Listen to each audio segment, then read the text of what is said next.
സംസ്ഥാന സർക്കാരിന്റെ ഉടമസ്ഥയിലുള്ള ഡിസ്റ്റിലറിയിൽ ഉൽപ്പാദിപ്പിക്കുന്ന ബ്രാൻഡി മിന്നൽ മാജിക് ഉടൻ വിപണിയിലെത്തും എന്നാണ് റിപ്പോർട്ടുകൾ. പാലക്കാട് മേനോൻപാറയിലെ മലബാർ ഡിസ്റ്റിലറീസ് പുറത്തിറക്കുന്ന മിന്നൽ മാജിക്കാണ് സംസ്ഥാന സർക്കാരിന്റെ പുതിയ മദ്യം. നിലവിൽ സർക്കാർ ഉൽപ്പാദിപ്പിക്കുന്നത് ജവാൻ റം മാത്രമാണ്. ഈ മാസം അവസാനത്തോടെയാണ് മിന്നൽ മാജിക് വിപണിയിൽ എത്തുക. പ്രതിദിനം 9,000 കേസ് മദ്യമാണ് ബേവ്കോ ഔട്ട്ലെറ്റുകളിൽ എത്തുന്നത്. പിന്നീട് അത് 13,000 കേസ് മദ്യമായി ഉയർത്തും. തുടക്കത്തിൽ 1/2 ലിറ്ററിന്റെ കുപ്പിയാണ് വിൽപ്പനയ്ക്ക് എത്തുന്നത്. 400 രൂപയായിരിക്കും ഇതിന്റെ വില. മലബാർ മിസ്റ്ററി എന്ന പേരാണ് ആദ്യഘട്ടത്തിൽ തീരുമാനിച്ചിരുന്നത്. എന്നാൽ പിന്നീട് ഈ പേര് മാറ്റിയിരുന്നു. പുതിയ മദ്യത്തിന് പൊതുജനങ്ങളിൽ നിന്ന് പേര് നിർദ്ദേശിക്കാനുള്ള മത്സരത്തിനെതിരെ ഹൈക്കോടതിയിൽ ഹർജി ഉണ്ടായ സാഹചര്യത്തിലാണ് പേര് മാറ്റിയത്. മത്സരത്തിന്റെ ഭാഗമായി വന്ന പേരുകളിൽ ഒന്നായിരുന്നു മലബാർ മിസ്റ്ററി. മദ്യത്തിന്റെ പേര് നിശ്ചയിച്ചതുമായി ബന്ധപ്പെട്ട ചില നിയമതടസ്സങ്ങൾ ഉണ്ടായെങ്കിലും അത് സമർത്ഥമായി മറികടന്നാണ് മിന്നൽ മാജിക് എന്ന പേരുമായി സർക്കാർ മുന്നോട്ട് പോയത്. മിന്നൽ വേഗത്തിൽ വിപണി പിടിക്കാനാണ് ഈ പുതിയ പേരുകൊണ്ട് ലക്ഷ്യമിടുന്നത്. ജനങ്ങളിൽ നിന്നും സ്വീകരിക്കുന്ന ഒരു പേര് ബ്രാൻഡിക്ക് ഇടുമെന്നും തെരഞ്ഞെടുത്ത ആ പേരിനെ 10,000 രൂപ സമ്മാനമായി നൽകുമെന്നും നേരത്തെ ബേവ്കോ MD പ്രഖ്യാപിച്ചതിന് പിന്നാലെയാണ് വിവാദങ്ങൾ ആരംഭിക്കുന്നത്. മദ്യ ഉപഭോഗം പ്രോത്സാഹിപ്പിക്കുന്നതിന് നിയമവിരുദ്ധമാണെന്ന് ചൂണ്ടിക്കാട്ടി ഹൈക്കോടതിയിൽ ഹർജി എത്തിയതോടെ കാര്യങ്ങളെല്ലാം മാറിമറിഞ്ഞു. കേസിൽ അബ്കാരി ചട്ടങ്ങളുടെ ലംഘനമാണ് നടന്നതെന്ന് നിരീക്ഷിച്ച ഹൈക്കോടതി പുതിയ ബ്രാൻഡിന്റെ പേരും ലോഗോയും പ്രഖ്യാപിക്കുന്നത്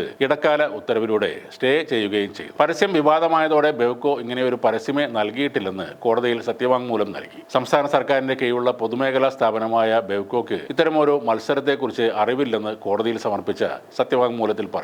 ഇപ്പോൾ പ്രതിദിനം 18 കുപ്പികളടങ്ങുന്ന 13,500 കേസ് മദ്യമാണ് കമ്പനി ഉൽപ്പാദിപ്പിക്കുക. മലമ്പുഴയിലെ ശുദ്ധജല പ്ലാന്റിൽ നിന്നും എത്തിക്കുന്ന 1,00,000 ലിറ്റർ വെള്ളം ഉപയോഗിച്ചാണ് ദിവസം തോറും മദ്യം നിർമ്മിക്കുന്നത്. കരാർ പ്രകാരം മദ്യ നിർമ്മാണത്തിനായുള്ള സ്പിരിറ്റ് രാജസ്ഥാനിൽ നിന്നാണ് എത്തിക്കുന്നത്. എലപ്പുള്ളിയിലെ സ്വകാര്യ മദ്യനിർമ്മാണശാല ബാറുകളുടെ സമയം നീട്ടൽ തുടങ്ങിയ വിവാദങ്ങൾ നിലനിൽക്കുന്നതിനിടയിലായിരുന്നു സർക്കാരിന്റെ പുതിയ മദ്യനിർമ്മാണ യൂണിറ്റിന്റെ ഉദ്ഘാടനം നടന്നത്. 15 വർഷത്തെ കാത്തിരിപ്പിനൊടുവിൽ മേനോൻപാറ മലബാർ ഡിസ്റ്റിലറീസിൽ ജവാൻ മദ്യത്തിന്റെ ഉൽപ്പാദനം തുടങ്ങിയത് കഴിഞ്ഞ ജൂലൈ മാസത്തിലാണ്. ഇതിനായി പരമാവധി 25,000 ലിറ്റർ വെള്ളമാണ് കണക്കാക്കുന്നത്. ഇരുഭാഗത്ത് നിന്നുമുള്ള പുഴകളിൽ നിന്ന് ശുദ്ധീകരിക്കാത്ത വെള്ളം മേനോൻപാറയിലെ കമ്പനി പരിസരത്തെ ഒരു സംഭരണിയിൽ എത്തിച്ച് ശുദ്ധീകരിക്കാനുള്ള സമാന്തര പദ്ധതി ജല അതോറിറ്റി തയ്യാറാക്കിയിരുന്നു. 2009 ജൂണിലാണ് ഷുഗർ ഫാക്ടറിയുടെ മേനോൻപാറയിലെ സ്ഥലത്ത് മലബാർ ഡിസ്റ്റിലറി സ്ഥാപിക്കുന്നത്. ബിവറേജ് കോർപ്പറേഷന് കീഴിൽ 10 ലൈൻ ബോട്ട്ലിംഗ് പ്ലാന്റ് തുടങ്ങാൻ നേരത്തെ പദ്ധതി ഇട്ടിരുന്നുവെങ്കിലും ശക്തമായ പ്രതിഷേധത്തെ തുടർന്ന് 2018 അത് ഒഴിവാക്കുകയായിരുന്നു. ഇപ്പോൾ ഉണ്ടാക്കുന്നത് വില കുറഞ്ഞ ബ്രാൻഡി ആണെങ്കിലും ഗുണമേന്മയുടെ കാര്യത്തിൽ വിട്ടുവീഴ്ച വേണ്ടെന്നാണ് പ്ലാന്റ് അധികൃതരുടെ തീരുമാനം. പ്രതിദിനം 13,500 കേസ് മദ്യം ഉൽപ്പാദിപ്പിക്കാനുള്ള ശേഷി മേനോൻപാറയിലെ ഈ പ്ലാന്റിനുണ്ട്. മലബാർ ഡിസ്റ്റിലറീസ് വിപണിയിലിറക്കുന്ന ഈ ബ്രാൻഡ് ഹിറ്റായാൽ വിദേശ മദ്യ വിപണിയിൽ സർക്കാരിന്റെ സ്വാധീനവും വർദ്ധിക്കും. പ്രീമിയം ബ്രാൻഡുകൾക്ക് പുറമെ സാധാരണക്കാരെ ലക്ഷ്യമിട്ടുള്ള ഈ ബ്രാൻഡി വിപണിയിൽ എത്തുന്നതോടെ